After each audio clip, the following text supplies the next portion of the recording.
She was running, drenched, clutching the baby when the millionaire slammed on his brakes and asked, "Is it mine?" The question echoed in Isabella's ears, blending with the furious pounding of the rain against the pavement. Ricardo Fuentes, soaked to the bone, stared at her intently from his imposing height. His eyes fixed on the small bundle she desperately shielded against her chest. Water dripped from his elegant leather coat, forming puddles at his feet. "Answer me, Isabella. Is this baby mine?" he insisted, his voice breaking slightly at the end. Isabella held the baby tighter against her trembling body, her thin blouse clinging to her skin, water streaming down her face, mixing with unshed tears. Her gaze flickered between the luxurious Mercedes parked beside them and the man she had once loved madly. "What are you doing here, Ricardo? Do you care about us now?" The words came out like acid from her mouth. "You threw us away like garbage 10 months ago." Little Lucia began to cry, likely from the tension of the moment and the relentless cold enveloping them. Isabella tried to soothe her, rocking her gently while stepping back, away from Ricardo. "I never threw you away, Isabella. I searched for you everywhere when you disappeared. What are you talking about?" The genuine confusion on his face made Isabella doubt for a second, but she quickly regained her composure. She had spent too many nights crying, too many days struggling alone to believe in him again. "Don't pretend, Ricardo. I got your message loud and clear, along with the 50,000 pesos to vanish from your life." Ricardo took a step forward, reaching a hand toward the baby. "Isabella, I swear on everything holy, I don't know what you're talking about. I never sent you money or asked you to leave." A lightning bolt lit up the Buenos Aires sky, followed by a thunderclap that seemed to shake the ground beneath their feet. In that instant, Isabella's legs buckled. 10 months of exhaustion, of working until dawn while caring for her baby, of stretching every last cent, of sleeping just a few hours a night, hit her all at once, like the storm now drenching them. Ricardo caught her just before she fell, his strong arm around her waist while the other instinctively shielded the baby. "I'm taking you home," he said, but it didn't sound like a question. "I don't have a home," Isabella murmured, tears finally streaming freely down her cheeks. "I was evicted today." Ricardo's eyes widened in shock, then softened with determination. "Then you're coming to mine." As he guided her to his car, Isabella recalled how she had met Ricardo 10 months earlier at that architecture conference, where she had presented her innovative designs for social housing. He had been the only executive who approached her afterward, not to criticize her unprofitable ideas, but to congratulate her on her vision. A week later, they were dining together. A month later, they were sharing a bed regularly. It was like a fairy tale. The heir to the Fuentes Group, one of South America's largest construction firms, in love with her. A simple architect from a humble neighborhood with big dreams, but few opportunities. Everything changed the night Ricardo introduced her to his mother, Doña Carmen. The woman's cold eyes had assessed her from head to toe, as if calculating exactly how much she was worth and deciding it wasn't enough for her son. A week after that encounter, Isabella found an envelope in her mailbox, 50,000 pesos, and a typewritten note. "Ricardo Fuentes thanks you for the moments shared, but does not wish to continue the relationship. This money will compensate for any inconvenience." 2 days later, she discovered she was pregnant. Now, as she climbed into the luxurious vehicle with the driver's help, Isabella looked at Ricardo, who carefully held Lucia as she settled in. The baby had stopped crying and gazed curiously at the man who, unknowingly, was her father. "Martín, to the penthouse," Ricardo ordered his driver and lifelong friend, who watched the scene through the rearview mirror with an unreadable expression. "Where were you these months?" Ricardo asked softly as the car moved through the rain-soaked streets. "I looked for you at your apartment, your workplace. No one knew where you were." Isabella eyed him warily, but something in his tone made her hesitate. "I moved in with a friend in La Boca. I had to quit my job when the pregnancy started showing. I found another at a small studio, but they pay little, and my roommate disappeared without paying her share of the rent." Ricardo gazed at the baby with fascination. "What's her name?" "Lucia," Isabella replied, watching his reaction closely. "Lucia," he repeated, a genuine smile forming on his lips. "She's beautiful." For the first time that night, Isabella felt that maybe, just maybe, something didn't add up in this whole story. Ricardo, if you didn't send that money, who did? His jaw tightened and his eyes darkened dangerously. I don't know, he said, but I promise you, we're going to find out. Ricardo's penthouse in Puerto Madero glowed with warm light against the dark, stormy sky as they entered. Isabella noted the contrast between her current life and this world of luxury. The glass walls offered a panoramic view of the city, the designer furniture and original artwork creating a sophisticated yet cold atmosphere. Ricardo disappeared down a hallway and returned with towels and a bathrobe. The guest room is ready. There's dry clothing that might fit you, he said, handing her the towels. Do you need anything for the baby? Isabella shook her head, clinging to the now sleeping baby. I brought all the essentials in my backpack. An awkward silence fell over them. 10 months of absence, unanswered questions, pain, and loneliness. I need to know what happened, Isabella, Ricardo said finally, sitting on the sofa across from her. The last I knew, you were coming to dinner after meeting my mother, but you never showed up. I called you for days. Isabella looked at him, incredulous. You called me? My phone never rang, Ricardo. And 2 days later, I got that envelope with the money and your message that you wanted nothing more to do with me. Ricardo stood abruptly, running his hands through his hair, in frustration. I swear I never sent that message. I looked for you like crazy. I even hired a private investigator, but it was like you'd vanished. Isabella rocked Lucia when she stirred restlessly. I moved in with my friend Daniela in La Boca. I left my job at the construction firm when the pregnancy started showing. Rumors about us were already circulating through the company. Ricardo approached slowly, as if afraid of startling her. Can I hold her? Isabella hesitated, but something in Ricardo's eyes convinced her. Carefully, she passed him the small bundle wrapped in a worn blanket. Ricardo looked at the baby with awe, his trembling hands holding her with a mix of fear and reverence. She's perfect, he whispered. She has your eyes. The doorbell interrupted the moment. Martín, who had discreetly disappeared upon their arrival, returned with a tense expression. It's Mr. Ortega, he announced, avoiding Isabella's gaze. Ricardo nodded, carefully handing the baby back to Isabella. Martín has been my personal assistant for years, he explained. Also, my best friend since childhood. Martín gave Isabella a slight nod, but there was something defensive in his posture. Ricardo asked me to come urgently, Martín commented, discreetly studying the baby. I didn't know we had visitors. Isabella will stay here with Lucia while we clear some things up, Ricardo replied firmly. Someone sent her money to drive her away from me, posing as me. I need to know who. Martín visibly paled. How would I know? Ricardo frowned. I didn't say you knew, but you handle my personal affairs, and I want you to investigate. In the days that followed, Isabella and Lucia settled into the guest room. Ricardo, though clumsy at first, insisted on learning to care for his daughter, watching online tutorials on changing diapers and preparing bottles. One night, while Isabella fed Lucia in the living room, she found a folder with plans and documents, social housing projects in Villa 31, one of Buenos Aires' poorest neighborhoods, anonymously funded by the Fuentes Foundation. I didn't know you were interested in social projects, she commented when Ricardo entered the room. He blushed slightly. After your conference presentation, I started researching more.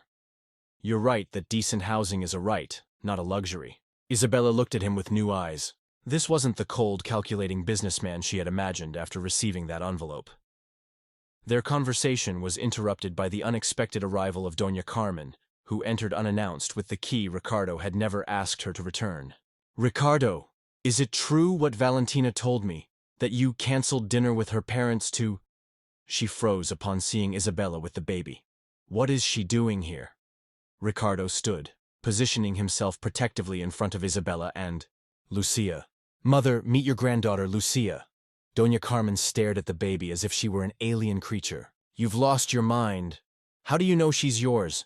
Surely this woman just wants your money. Enough! Ricardo's voice boomed through the apartment. I won't allow you to speak about Isabella that way.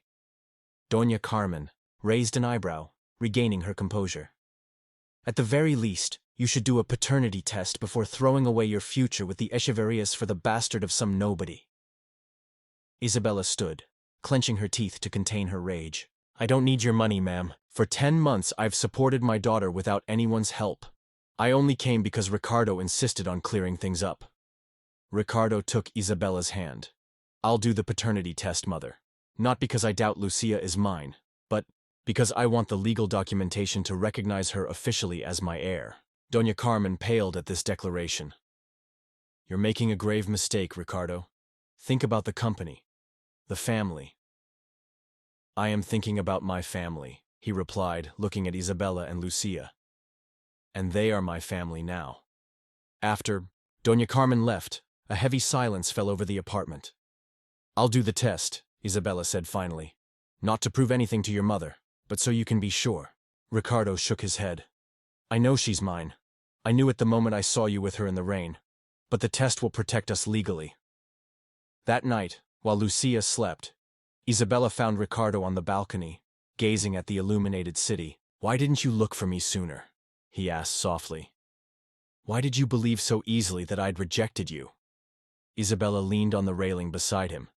After meeting your mother, I saw how she looked at me, like I was an intruder, and then I got that envelope. She sighed. I guess deep down, I always knew you and I were from worlds too different. Ricardo took her hand. My world was empty without you, Isabella, and now that I know I have a daughter, I won't lose you again. The paternity test results arrived a week later. Ricardo opened them with trembling hands as Isabella watched. From across the kitchen table, Lucia asleep in her arms. Positive, Ricardo said, a smile lighting up his face.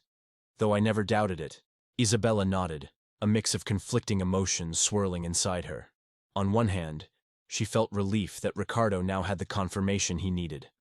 On the other, she feared what would come next. What now? She asked, her voice barely a whisper. Ricardo sat across from her, his eyes full of determination. I have a house in Recoleta. It's been empty since my grandparents passed. I'd like you and Lucia to move there. Ricardo, I can't accept. I also want to offer you a position at the Fuentes Foundation, he continued, interrupting her. We need someone with your vision for our social housing projects. Isabella stared at him, searching for any sign that this was out of pity or guilt. Why are you doing this? Do you feel obligated because Lucia is your daughter? Ricardo took her free hand across the table.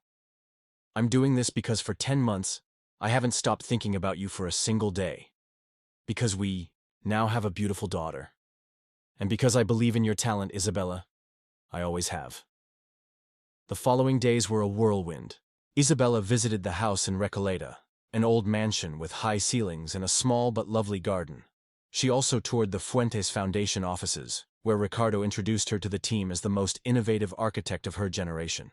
At night, when they returned to the penthouse, Isabella still hadn't decided to move to the house. Ricardo would tell her about his meetings with investors, while she shared ideas for improving the foundation's projects. It's like we speak the same language, Ricardo commented one night, even though we come from such different worlds. And different they were. One afternoon, while Isabella worked on plans for a new community center, Ricardo invited her to a business dinner. It's with the Echeverias, he explained, slightly uncomfortable. I need to maintain the business relationship, even though there's no longer a chance of a merger. Isabella understood then that the Echeverias were the family Doña Carmen had planned to marry Ricardo into. The dinner was tense. Valentina Echeverria, Ricardo's unofficial ex-fiancée, turned out to be an elegant and surprisingly kind woman toward Isabella. Her parents, however, barely hid their disdain, especially when Ricardo introduced Isabella as the mother of my daughter and the new creative director of our social architecture foundation. Social architecture? Mr. Echeverria asked, with a condescending smile. How noble, though not very profitable, is it? Social projects aren't measured in terms of financial profit, Isabella replied before Ricardo could speak. They're measured in human dignity. An awkward silence followed her words until Valentina smiled and raised her glass. To human dignity, then, she said, winking at Isabella. and to women who dare to speak their minds. Back in the car, Isabella apologized. I shouldn't have spoken like that. I probably ruined your business relationship. Ricardo took her hand and kissed it softly. You said exactly what I was thinking. And don't worry about the Echeverrias. We'll find other partners who share our vision. The next day, while Isabella reviewed documents at the foundation, she found a file with several anonymous transfers funding projects in marginalized neighborhoods, all signed by Ricardo months before she reappeared in his life. That night, when he returned from a meeting, she confronted him. Why didn't you ever tell me you were already supporting social projects? I thought this was new for you. Ricardo loosened his tie, visibly tired. After meeting you, I started seeing the city with different eyes, so many living in opulence while others barely survive. I couldn't keep ignoring it. Isabella felt something melt inside her. This was a Ricardo she never could have imagined, a man willing to change, to grow, to use his privilege for something beyond his own benefit. However, external pressures soon surfaced. During a board meeting, several members, close friends of Doña Carmen, openly questioned the company's new priorities. Social housing is a financial black hole, one argued. And without the Echeverria merger, our stocks are falling. We'll diversify, Ricardo replied firmly. Luxury developments remain our core business, but social projects will be our legacy. That afternoon, leaving the meeting, Ricardo found his mother waiting in his office. So, you're going to throw away my life's work for that woman? Doña Carmen asked without preamble. No, mother, I'm building on your life's work, something we can be proud of. Doña Carmen glared at him with contained fury. That woman and her bastard are manipulating you. If you continue down this path, you'll lose the company. Ricardo straightened, his voice cold as ice. Lucia is your granddaughter. She has my name and all my love, and if I have to choose between the company and my family, I won't hesitate for a second. That night, when he arrived at the penthouse, he found Isabella packing. What are you doing? He asked, alarmed. We're moving to the Recoleta house, she replied without looking up. I think it's best for everyone. Ricardo approached, slowly. What happened, Isabella? She finally met his gaze, her eyes shining with unshed tears. Your mother came to see me today. She said I'm the reason you're about to lose the company, that the board is considering ousting you, and you believed her? It's not that I believe her, Ricardo. It's that she's right. Isabella sat on the bed, exhausted. You're risking too much for us. Ricardo knelt before her, taking her hands. I'm not risking anything worth keeping if the cost is losing you and Lucia. That same night, while they dined on the terrace, Ricardo's phone rang insistently. It was the private clinic where the Fuentes family was treated. Yes, he answered, his face tightening immediately. When? We're on our way. Isabella looked at him with concern. It's Lucia, he explained, standing abruptly. She has a very high fever. The nanny took her to the clinic when she couldn't bring it down. Fear gripped Isabella as they rushed to the elevator. In the car, she clutched Ricardo's hand tightly. I should have been with her, she murmured. We'll be with her now, he replied, squeezing her hand. And always. At the clinic, Martín waited with a grave expression. Ricardo barely noticed him as they rushed to the room where Lucia was, hooked up to monitors, her little face red with fever. The doctor explained it was an infection, but that they had started antibiotics.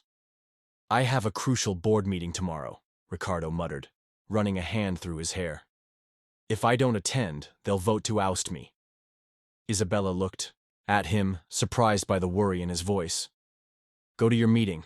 I'll stay with Lucia. Ricardo shook his head firmly. My place is here with you both. The company can wait.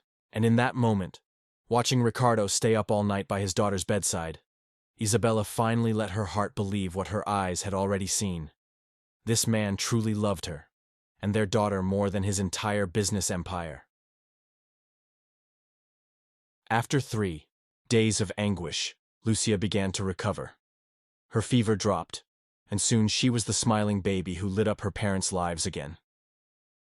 As promised, Ricardo didn't attend the board meeting, delegating his vote to Martín, who barely managed to prevent a no-confidence motion against him. How did it go? Isabella asked when Martín arrived at the hospital the next afternoon. The two men exchanged a tense glance. We managed to postpone the vote, Martine replied, avoiding eye contact with her. But the situation is unsustainable. Ricardo, your mother has convinced key members that your new priorities are sinking the company. Ricardo, sitting by the crib where Lucia slept peacefully, nodded with a grave expression. I know, but I'm not backing down. That night, when they finally brought Lucia home, they decided to settle in the Recoleta house. Isabella was surprised to find that Ricardo had hired a team to turn one of the rooms into a nursery, with pastel walls and an antique crib that, he explained, had been his as a baby. I don't want you to think I'm trying to buy you with material things, he said as Isabella toured the room, touched. I know that doesn't matter to you. Isabella turned to him, moved. What matters is that you thought of every detail, that you want Lucia to have a home.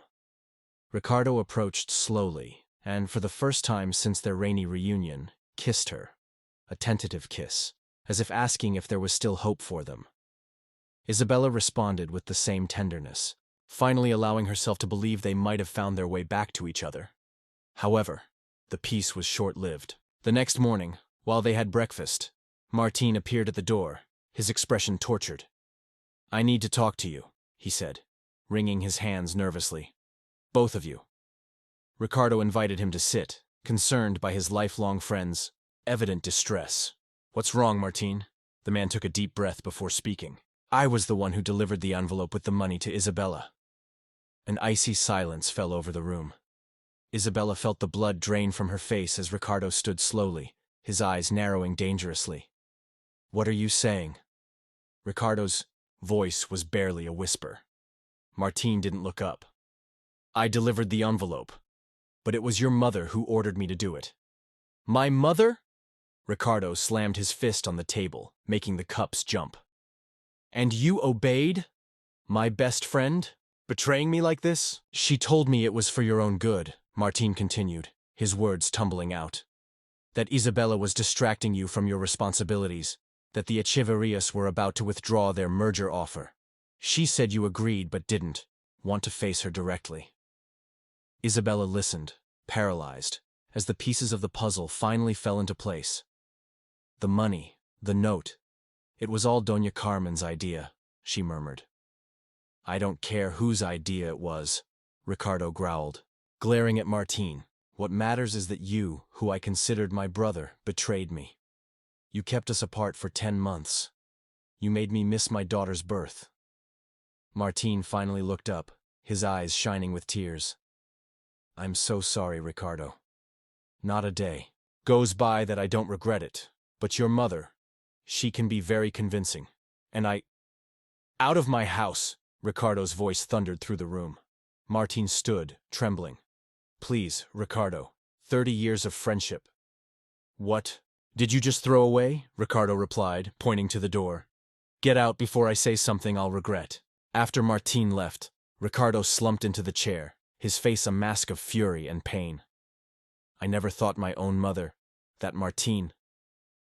Isabella approached, taking his hand. Your mother thought she was doing the right thing. To her, I was a threat to your future. Ricardo looked at her, incredulous. You're defending her? Isabella shook her head.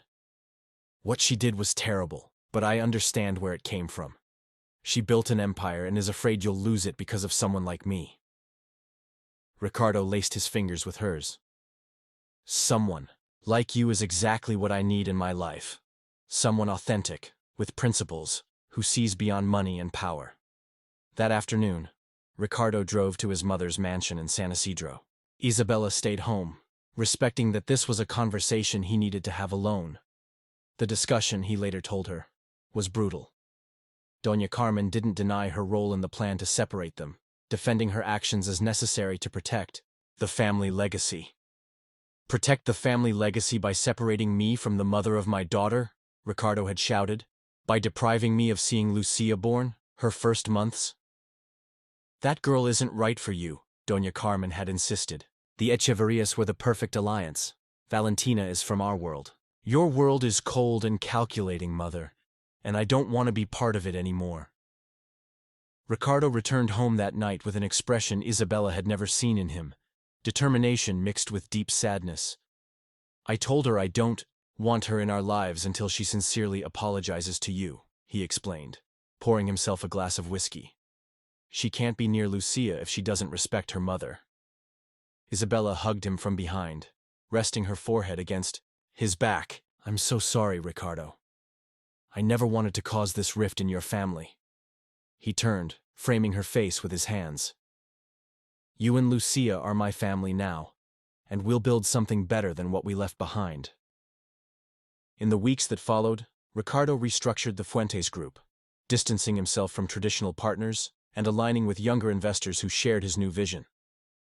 The company began to diversify, maintaining luxury developments but expanding its social project division. Isabella, meanwhile, shone at the foundation. Her designs for affordable yet dignified housing drew attention from international organizations, and she soon found herself traveling to conferences to present the Fuentes Foundation's work. Ironically, it was at one such conference that she re-encountered Valentina Echeverria, now the director of her own sustainable architecture firm. I never wanted to marry Ricardo, you know, Valentina confessed over coffee. My parents and Doña Carmen arranged it all without consulting us. I was in love with my architecture professor from university. And now? Isabella asked, surprised by her candor. Now we're together, Valentina replied with a radiant smile. Gabriel and I opened the studio 6 months ago. Ironically, I owe you and Ricardo for freeing me from that family obligation. When Isabella shared this conversation with Ricardo, he laughed for the first time in days. So we both escaped an arranged marriage, he commented, though the cost was high. Do you regret it? Isabella asked, suddenly unsure. Ricardo pulled her close, kissing her forehead. Only that I didn't find you sooner in the rain. That night, while Lucia slept peacefully in her crib, Ricardo and Isabella made love for the first time since their reunion. They were no longer the same people. The wounds and separations had transformed them. But in that transformation, they had found something deeper, more real than the initial passion that had united them 10 months earlier. I love you, Ricardo whispered against her skin, and the life we're building together. Isabella closed her eyes, finally allowing herself to believe in this future that once seemed impossible. I love you too, she replied, and for the first time, I'm not afraid to say it. 6 months after that rainy reunion, Ricardo and Isabella's life had found a certain balance. The Recoleta house had become a true home, filled with laughter and shared projects. Lucia, now nearly a year old, was starting to take her first wobbly steps, stumbling between her parents' arms. Professionally, however, things were less straightforward. Ricardo faced constant battles in the boardroom, where Doña Carmen's influence remained strong. Several social projects had been blocked for lack of support, and traditional investors were beginning to withdraw their capital. We can't keep going like this, Isabella commented one night as they reviewed the foundation's finances. At this rate, we'll have to cancel the Villa 31 project. Ricardo rubbed his eyes, exhausted after another grueling board meeting. We'll find new investors. It's a matter of time. Time is what we don't have, she replied, pointing to the plans spread across the table. These families need a roof now, not when we manage to convince your partners. Ricardo looked at her with admiration. Since taking on the foundation's creative direction, Isabella had become a tireless advocate for social projects, facing bureaucrats and politicians with the same determination she'd once used to confront loneliness and poverty. What do you propose? He asked, knowing she had a plan. Sell the summer house in Punta del Este, Isabella replied without hesitation. With that money we could fund Villa 31 and the community center. Ricardo tensed visibly. That house has been in my family for generations. And how long has it been since you visited it? It sits empty most of the year while families sleep under tarps. It was the first time they'd truly argued, each defending their convictions. Finally, Ricardo sighed. You're right, we'll sell it. But I want it clear that I'm not doing this to please you, but because I believe in the project as much as you do. Isabella smiled, relieved. I know. That's why I love you. The decision to sell the Punta del Este house unleashed a new storm in the Fuentes family. Doña Carmen, upon hearing the news, flew into a rage. That property isn't just yours, she shouted over the phone. It's part of our family heritage. Ricardo stood firm. It's already decided, Mother. The buyer signs tomorrow. The night before the signing, as Ricardo and Isabella dined on the terrace, the doorbell rang unexpectedly. It was Valentina Echeverria, her expression worried. "Sorry for coming unannounced," she said, "but I just learned something you need to know." As she explained, the board was planning an emergency vote to oust Ricardo as CEO. Doña Carmen had garnered the necessary support, using the house sale as proof that Ricardo was squandering the family legacy. "The vote is tomorrow morning," Valentina concluded. "I came as soon as I heard from my father." Ricardo thanked her for the warning, but his expression remained calm. "I was expecting this. In fact, I've been preparing for weeks." After Valentina left, Isabella looked at him, confused. "You knew they'd do this? Why didn't you tell me?" Ricardo took her hands. "I didn't want to worry you. Besides, I have a plan." And what a plan it was. The next morning, as the board gathered to vote on his removal, Ricardo and Isabella entered the conference room together, accompanied by a group of young tech entrepreneurs who had started their careers in marginalized neighborhoods and now led successful startups. "Meet our new partners," Ricardo announced with a confident smile. "They've just acquired 30% of the shares held by minority investors." The board fell silent, stunned. Doña Carmen, seated at the head of the table. "Pal, roditale. That's impossible. Those shares weren't for sale." "Everything's for sale at the right price, Mother," Ricardo replied. "And these gentlemen understand the value of investing in the future of their own communities." The vote was cancelled in light of the new shareholder composition. Ricardo had secured his position as CEO, but the emotional cost was high. The rift between him and his mother now seemed irreparable. That afternoon, as they signed the papers for the Punta del Este house sale, Isabella noticed how tired Ricardo looked. "Are you sure this is what you want?" she asked softly. "You don't have to choose between your mother and us." Ricardo looked up from the documents. "I'm not choosing between my mother and you. I'm choosing what kind of man I want to be, what legacy I want to leave." He paused. "I'd like her to understand, but if she can't, we'll have to move forward without her blessing." The following months were intense. The Villa 31 project progressed rapidly, transforming a precarious settlement into a neighborhood with dignified housing, communal spaces, and basic services. Isabella worked tirelessly, overseeing every detail, while Ricardo restructured the company to focus on projects blending profitability with social responsibility. The press took interest in the Fuentes Group's transformation, and soon Ricardo and Isabella were giving interviews and speaking at conferences about purpose-driven businesses. "I never thought I'd be in front of cameras talking about social architecture," Isabella commented after a particularly successful interview. "And I never thought I'd become the rebel businessman challenging the establishment," Ricardo replied with a smile. Their relationship deepened as well. Nights were for Lucia, reading her stories and lulling her to sleep.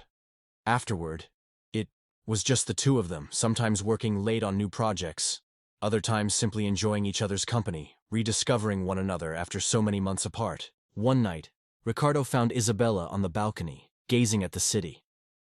"What are you thinking about?" he asked, wrapping his arms around her. "How everything's changed. A year ago, I was alone, drenched in the rain, unsure how I'd feed Lucia the next day." She turned to face him. "And you know what's strange? Despite how hard it was, I wouldn't change a thing. That struggle taught me who I am, what I'm made of." Ricardo kissed her softly. "And it taught me that everything I thought mattered. Money, status, connections, means nothing without someone to share it with." The inauguration of the Villa 31 project was a media event. Families who had lived in precarious conditions for generations received keys to their new homes, designed by Isabella to maximize space and natural light. Ricardo delivered an emotional speech about corporate social responsibility, recalling how a young architect had opened his eyes to a reality he'd chosen to ignore from his privileged position. "Today we're not just opening homes," he said, looking directly at Isabella in the crowd. "We're opening a new way to understand business success." The applause was interrupted by the unexpected arrival of an elegant figure weaving through the crowd, Doña Carmen. Silence fell as mother and son locked eyes across the sea of people. Finally, Doña Carmen approached the stage, and to everyone's surprise, hugged her son. "I'm proud of you," she said, loud enough for the microphones to catch. "Your father would be too." That night, in the privacy of their home, Ricardo seemed lighter, as if an invisible weight had lifted. "I didn't expect her to come," he confessed as they put Lucia to bed. "Let alone say that." Isabella stroked his cheek. "Maybe she's starting to understand that the true Fuentes legacy isn't properties or stocks, but what you're building now." Ricardo smiled, looking down at his sleeping daughter. "What we're building together." Isabella closed her eyes, finally allowing herself to believe in this future that once seemed impossible. "I love you too," she replied, "and for the first time, I'm not afraid to say it." 6 months after that rainy reunion, Ricardo and Isabella's life had found a certain balance. The Recoleta house had become a true home, filled with laughter and shared projects. Lucia, now nearly a year old, was starting to take her first wobbly steps, stumbling between her parents' arms. Professionally, however, things were less straightforward. Ricardo faced constant battles in the boardroom, where Doña Carmen's influence remained strong. Several social projects had been blocked for lack of support, and traditional investors were beginning to withdraw their capital. "We can't keep going like this," Isabella commented one night as they reviewed the foundation's finances. "At this rate, we'll have to cancel the Villa 31 project." Ricardo rubbed his eyes, exhausted after another grueling board meeting. "We'll find new investors. It's a matter of time." "Time is what we don't have," she replied, pointing to the plans spread across the table. "These families need a roof now, not when we manage to convince your partners." Ricardo looked at her with admiration. Since taking on the foundation's creative direction, Isabella had become a tireless advocate for social projects, facing bureaucrats and politicians with the same determination she'd once used to confront loneliness and poverty. "What do you propose?" he asked, knowing she had a plan. "Sell the summer house in Punta del Este," Isabella replied without hesitation. "With that money, we could fund Villa 31 and the community center." Ricardo tensed visibly. "That house has been in my family for generations." "And how long has it been since you visited it?" "It sits empty most of the year while families sleep under tarps."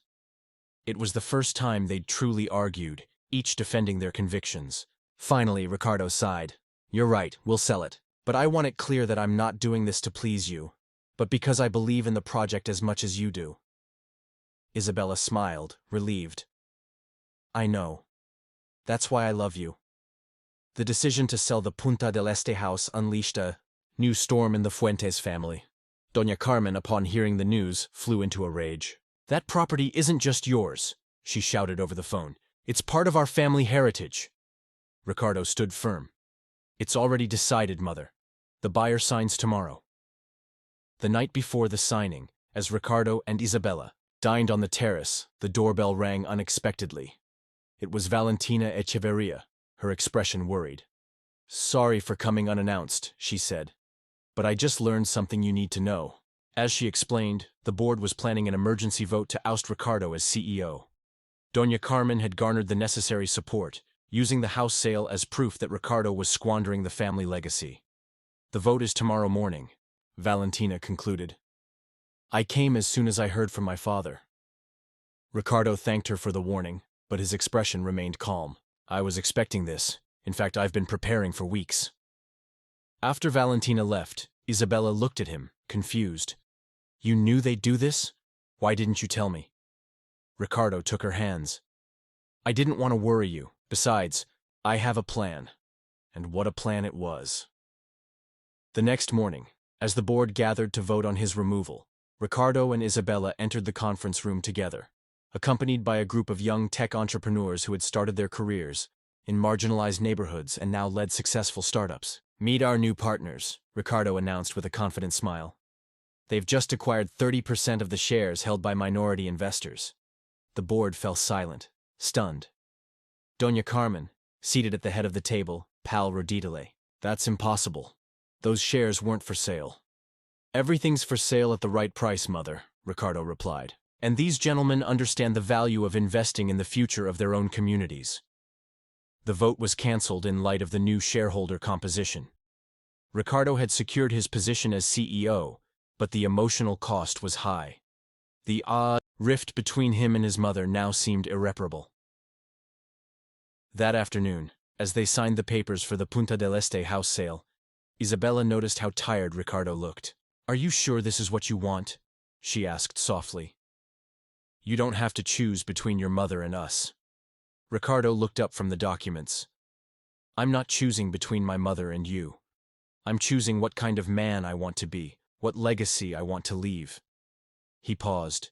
"I'd like her to understand, but if she can't, we'll have to move forward without her blessing." The following months were intense. The Villa 31 project progressed rapidly, transforming a precarious settlement into a neighborhood with dignified housing, communal spaces, and basic services.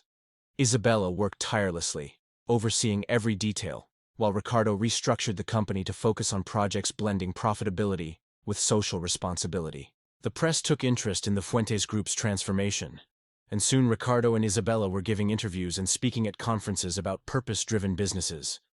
"I never thought I'd be in front of cameras talking about social architecture," Isabella commented after a particularly successful interview. "And I never thought I'd become the rebel businessman challenging the establishment," Ricardo replied with a smile.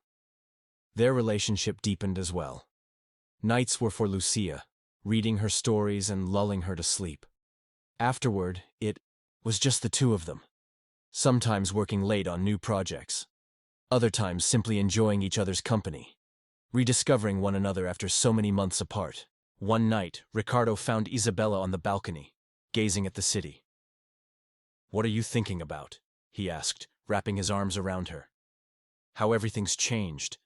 A year ago, I was alone, drenched in the rain, unsure how I'd feed Lucia the next day." She turned to face him. "And you know what's strange? Despite how hard it was, I wouldn't change a thing. That struggle taught me who I am, what I'm made of." Ricardo kissed her softly. "And it taught me that everything I thought mattered, money, status, connections, means nothing without someone to share it with." The inauguration of the Villa 31 project was a media event. Families who had lived in precarious conditions for generations received keys to their new homes, designed by Isabella to maximize space and natural light. Ricardo delivered an emotional speech about corporate social responsibility, recalling how a young architect had opened his eyes to a reality he'd chosen to ignore from his privileged position.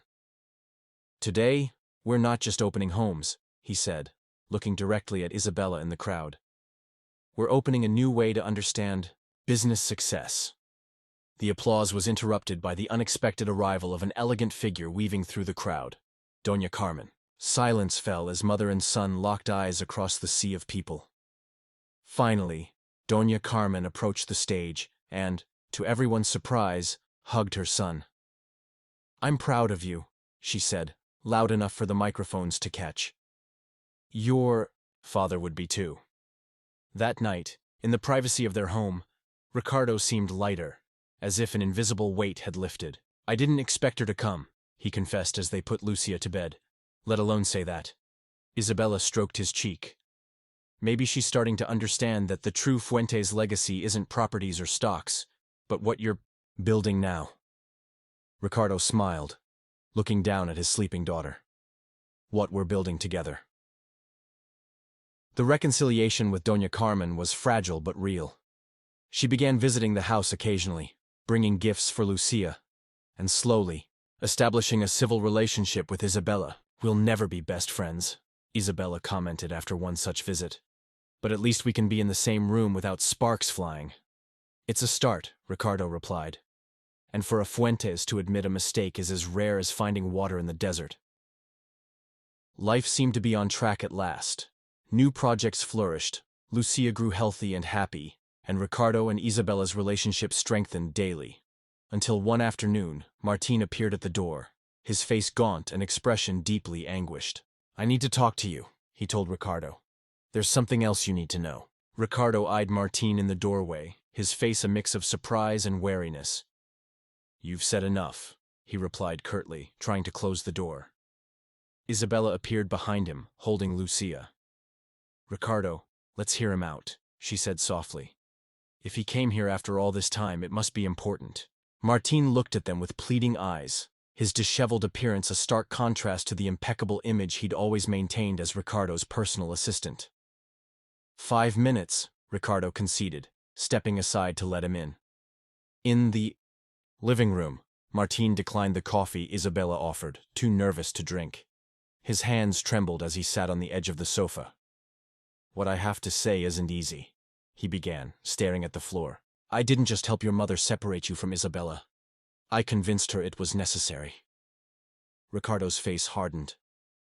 "What are you talking about?" Martin took a deep breath. "I've always loved you, Ricardo. Not as a friend, not as a brother."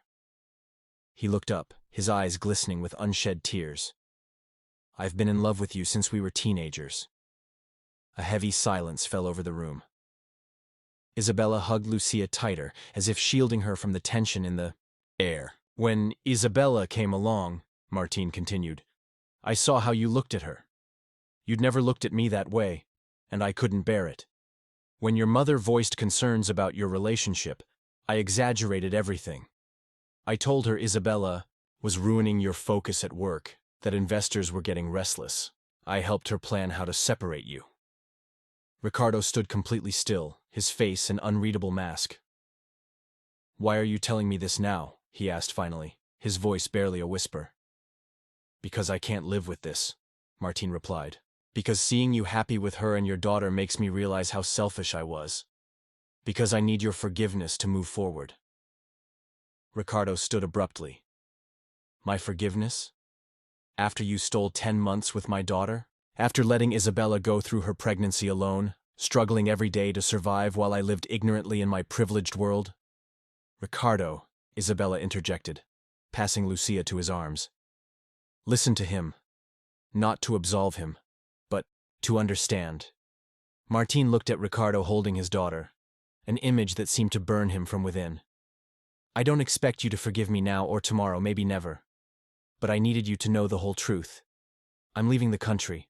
I got a job in Chile." Ricardo watched his lifelong friend, recalling their shared childhood, confidences, laughter, dreams.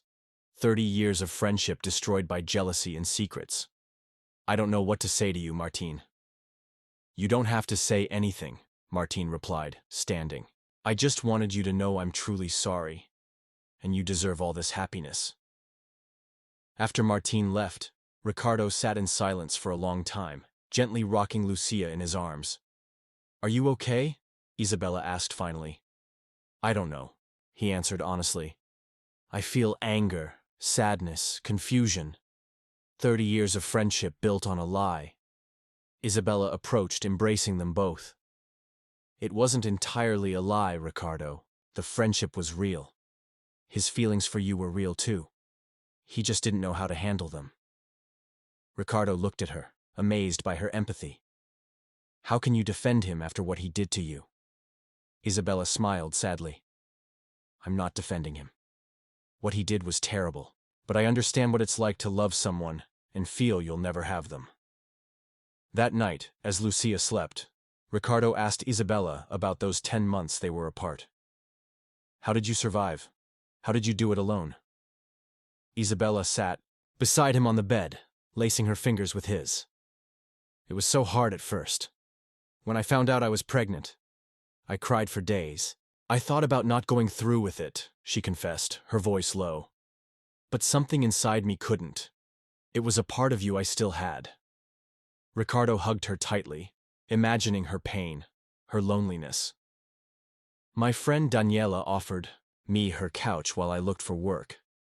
I got a job at a small architecture studio that didn't care about my pregnancy, though they paid a pittance. When Lucia was born, Daniela helped care for her while I worked. Things were more or less okay, until Daniela got a job in Cordoba and left without warning, leaving me with the full rent. The night you found us," she continued, "I'd just been evicted. I had nowhere to go. I was considering calling my parents in Salta, though we hadn't spoken in years." Ricardo kissed her forehead, marveling at her strength. "You're the bravest person I know." "It's not bravery," she replied. "It's survival. You do what you have to, especially when someone depends on you." The following days, Ricardo was unusually pensive. Isabella often found him looking at old photos with Martine, or gazing at Lucia sleeping with a melancholic expression. One afternoon, as they reviewed plans for their next project, Ricardo spoke up. "I'm thinking about calling Martine before he leaves for Chile." Isabella looked up, surprised. "Why?" "To tell him I understand. I can't forgive him yet, but I understand."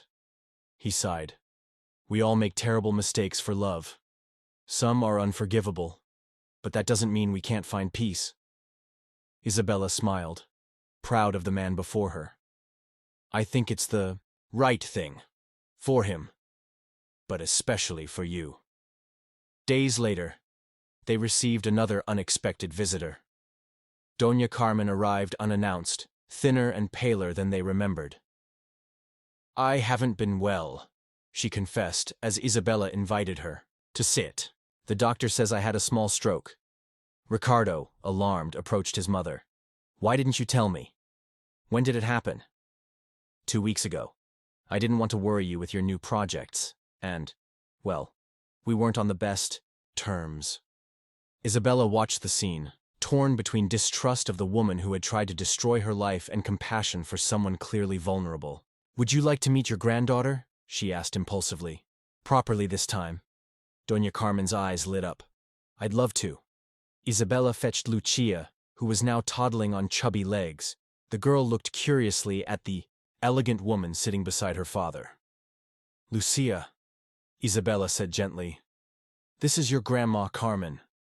The child smiled, showing her first teeth, and reached out to the older woman without hesitation. Doña Carmen took her with trembling hands, her eyes glistening with tears. "She looks like Ricardo when he was a baby," she murmured, stroking the girl's dark curls. "She has your eyes, but her smile is all Fuentes." For the next hour, Doña Carmen played with Lucia, told stories about Ricardo as a child, and even laughed when the girl spilled juice on her designer skirt. When it was time to leave, she turned to Isabella.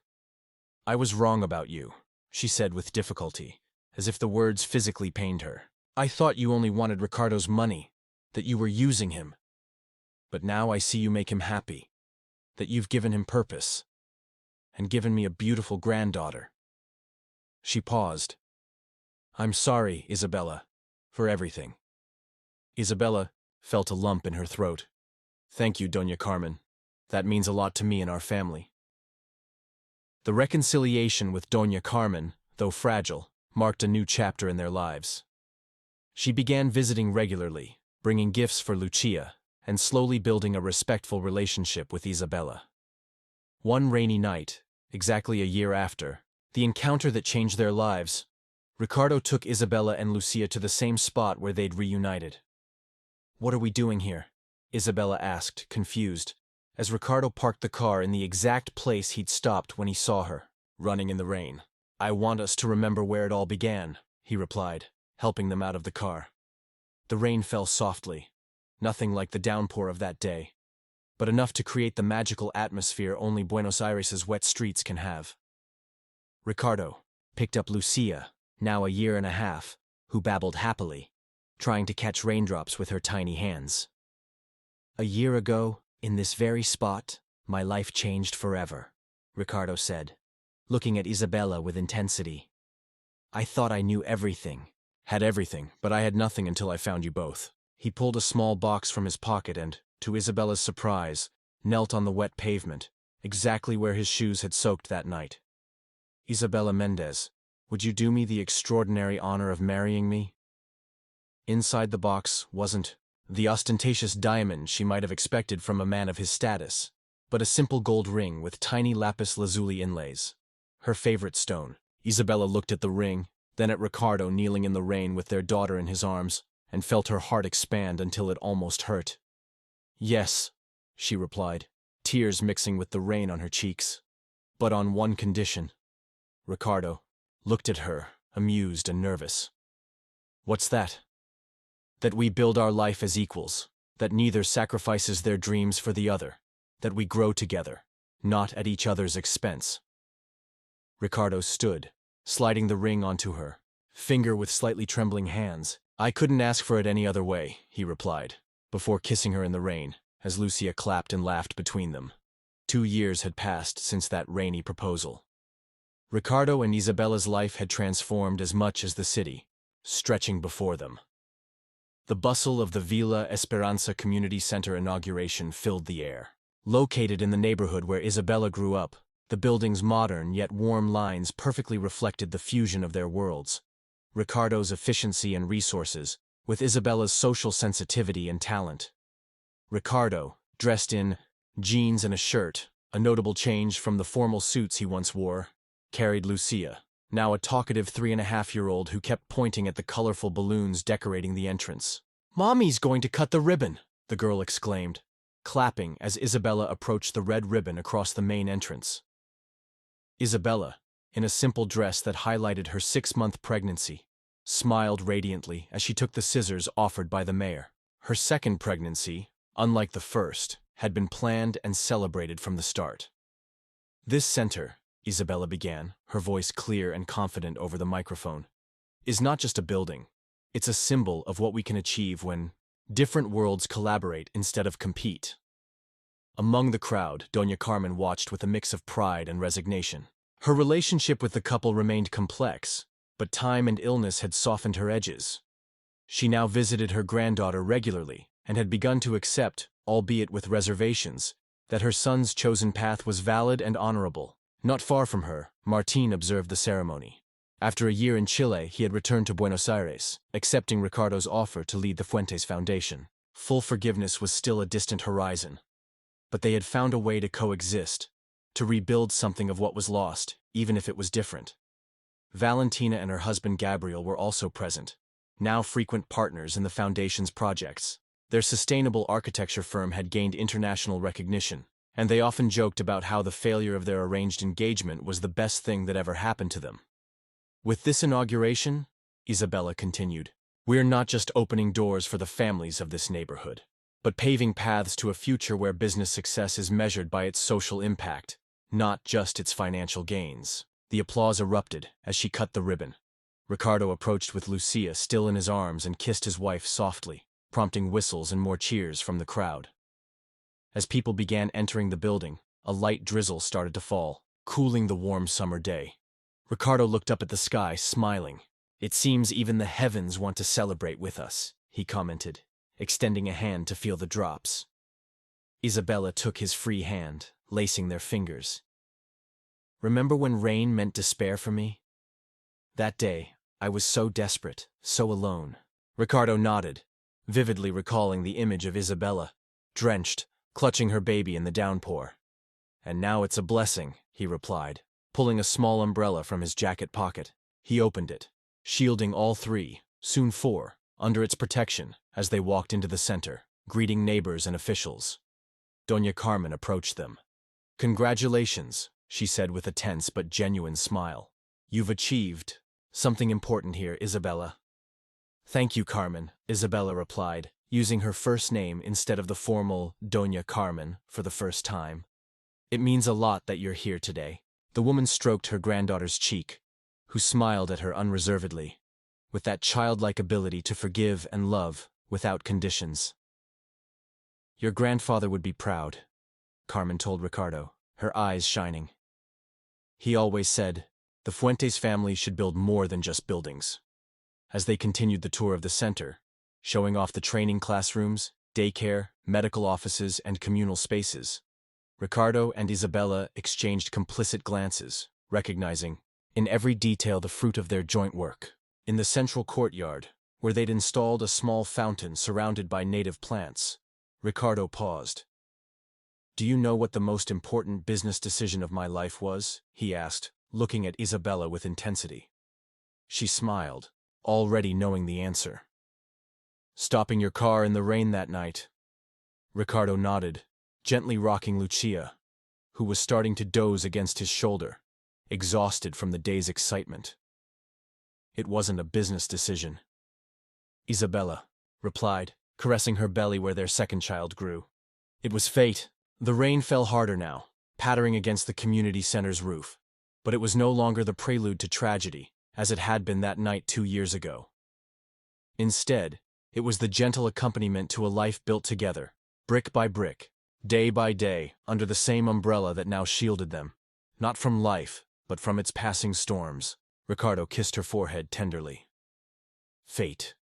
And the best decision I ever made. As the celebration continued around them, with laughter and music mingling with the sound of the rain, Ricardo and Isabella lingered a moment longer under their small umbrella, contemplating what they had built. Not just a community center, not just a renewed company, but a family, a home, and a future where they had both found their place together after the storm.